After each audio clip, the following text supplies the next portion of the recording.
The Princess and the Grubworm by Henry Pierce of the Ts'msyen Nation. Now when the Ts'msyen were at their winter village, there lived a great chief and his entire tribe. This great chief had only one daughter. Because she was the only child, they really loved her. Well, they were so protective of her that they would never let her roam alone. Even when they slept, they had made a special sleeping platform right above the chief and his wife.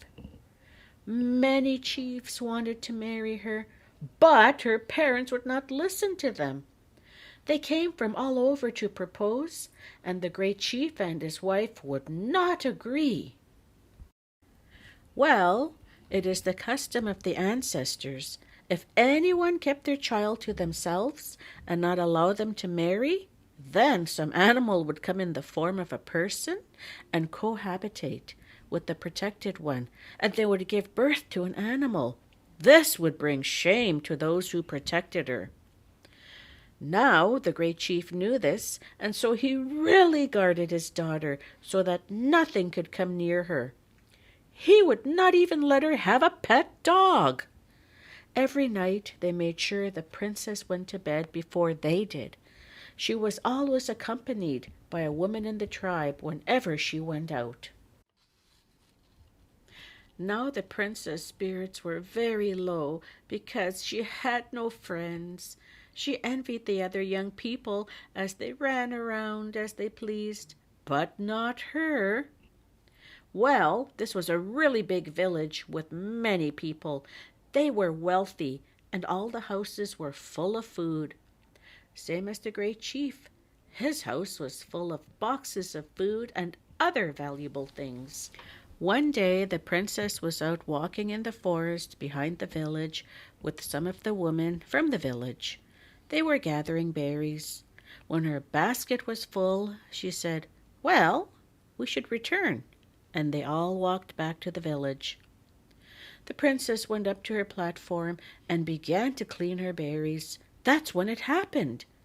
While she was cleaning her berries, a little grubworm fell onto her lap. Oh, it was very beautiful.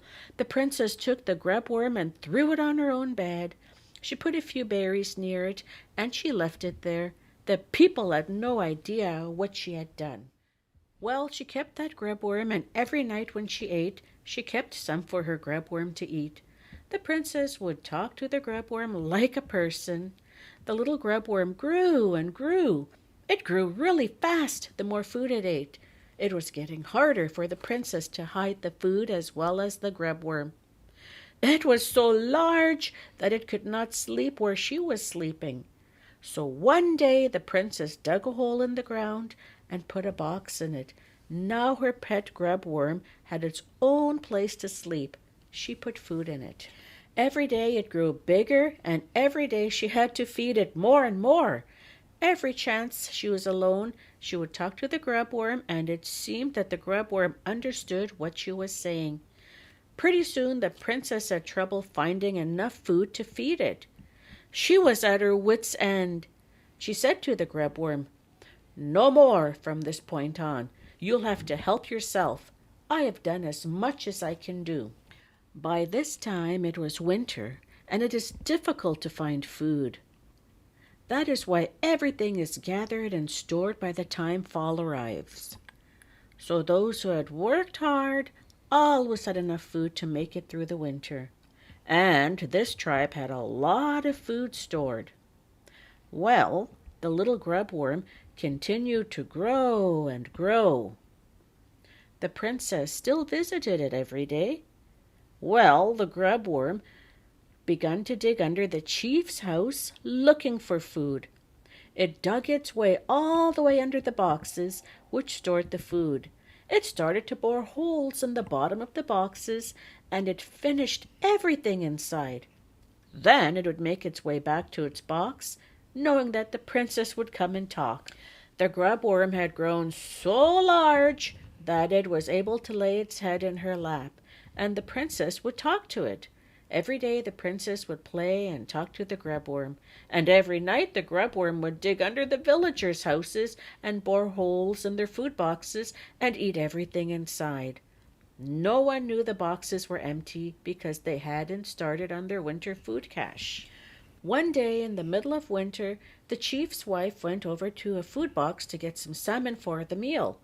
When she unlaced the box and popped the top off, the box was empty. So she tried another, and the same thing. No salmon.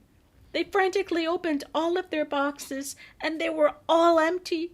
The wife began to cry because she knew they would die of starvation.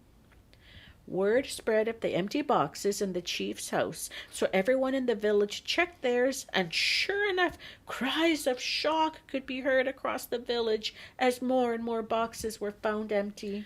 People of the village desperately tried to gather as much food as they could find, but at night, while they were sleeping, the grubworm would find the food and eat it up.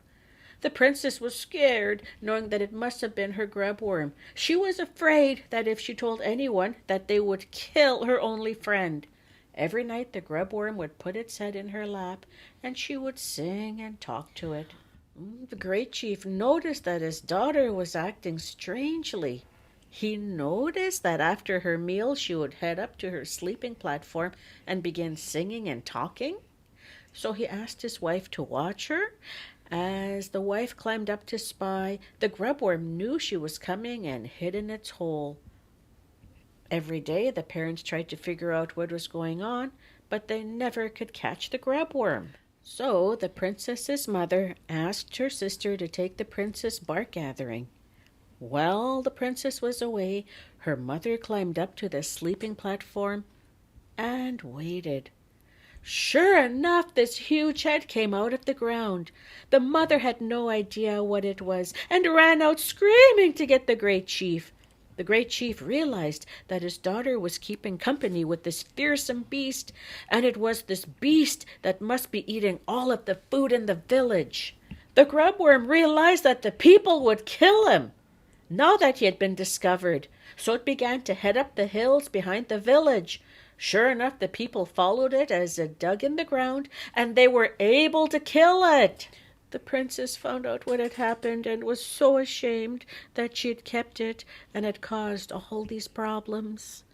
But it was the great chief who realized that it was his selfishness for keeping his daughter so protected and secluded that he had caused this disaster to occur.